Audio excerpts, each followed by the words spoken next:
Olá, meus queridos alunos, tudo bem? Como é que vocês estão? Então, eu sou o professor Wesley, sou professor da Universidade Federal Fluminense, do departamento VSEC, que é o Departamento de Ciências Exatas. Hoje estou atuando pelo CEDERJ, o consórcio CEDERJ, e vou lecionar para vocês a disciplina de Planejamento de Experimentos dentro do curso de Produção, Engenharia da Produção, né? Então, vou falar para vocês, vou passar um breve resumo sobre a disciplina, tá? Como é que ela se divide, sobre alguns conceitos bem básicos e introdutórios da disciplina, e depois a gente vai fechar, beleza? Vamos lá então? Vem comigo! Então, pessoal, como nós estamos dizendo, nós estamos na modalidade de ensino EAD, né? Dentro do consórcio CEDERJ. EAD é aquele de ensino à distância, aquele onde as disciplinas são realizadas através do computador, que algumas têm encontros semipresenciais, e a disciplina é Planejamento de Experimentos, dentro do curso de Engenharia de Produção, certo? Como que a gente pode começar esse assunto aí com vocês? Como é que a gente pode introduzir um pouquinho? A gente sabe que tudo na nossa vida começa através de absorção do conhecimento. E esse conhecimento ele pode ser absorvido de algumas maneiras diferentes. A gente pode dividir eles entre 4 tipos básicos de conhecimento. O conhecimento popular, muito também chamado de conhecimento empírico, que é aquele conhecimento que a gente pega no dia a dia, é um conhecimento que a gente passa de pai para filho e assim por diante, pega ao redor do nosso dia a dia, com o vizinho, com o amigo, mas geralmente a gente não tem muitas provas para poder comprovar que aquele tipo de método, que conhecimento, o tipo de coisa funciona. Temos também o conhecimento religioso, também conhecido como conhecimento teológico, tá? Que, como o próprio nome diz, né, é um conhecimento que é absorvido dentro das religiões, alguns livros religiosos, como por exemplo Bíblias, Alcorões e coisas do gênero. Temos também o conhecimento filosófico, que foi a partir do momento em que alguns pensadores começaram a refletir sobre diversos assuntos, sobre a maneira que nós vivemos, nosso comportamento e coisas do gênero, e daí então foi montado um tipo diferente de conhecimento, que é o conhecimento filosófico. Temos também o conhecimento científico.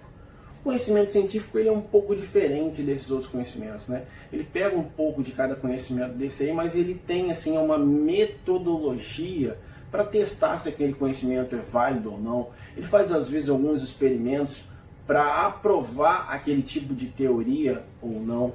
Então é um tipo de conhecimento onde o estudo é um pouco mais, vamos dizer assim, massivo. Então a gente tem um pouco mais de técnicas, de um padrão às vezes de realizar algum tipo de experimento, algum tipo de pesquisa, algum tipo de estudo. As análises são um pouco diferentes, tá? Agora eu vou fazer uma pergunta para você. Qual desses experimentos, ou melhor, qual desses tipos de conhecimento você acha que é o mais importante? Pensa um pouquinho aí.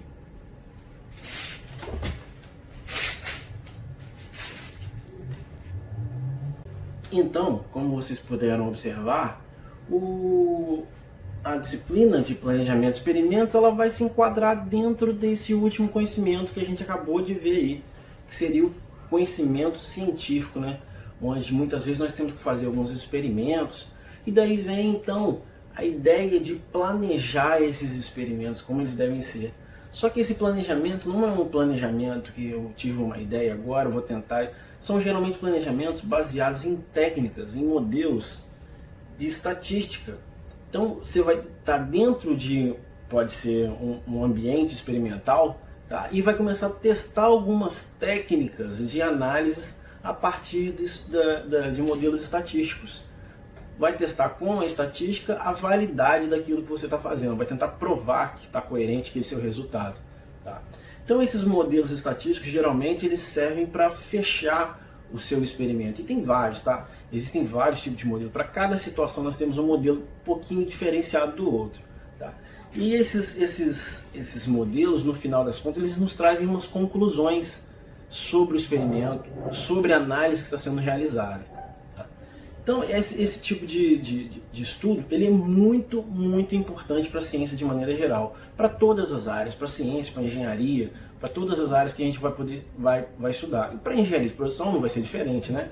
Em muitos momentos a gente vai ter que testar se um dado resultado está validado, pode ser validado ou não, se aquilo está coerente ou se não está coerente. Então, pessoal, a nossa disciplina ela vai se dividir em 12 módulos, tá? Basicamente duas avaliações presenciais e 2 avaliações à distância. As 2 presenciais são chamadas de APs e as 2 distâncias são chamadas de ADs.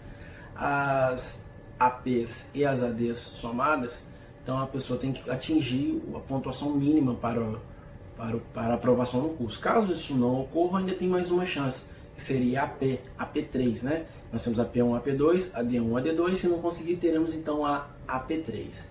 Então esse é o resumo da nossa disciplina, tá? As características, algumas delas foram apresentadas aqui, e gostaria de desejar felicidade a todos aí, sejam bem-vindos ao nosso curso. Se precisarem de alguma ajuda, podem contar comigo, tá ok, pessoal? Um abraço. Vou deixar para vocês aqui algumas descrições de alguns livros aqui, tá? Que vocês podem começar a lendo para se inteirar um pouco mais com a disciplina. Um abraço, fiquem com Deus!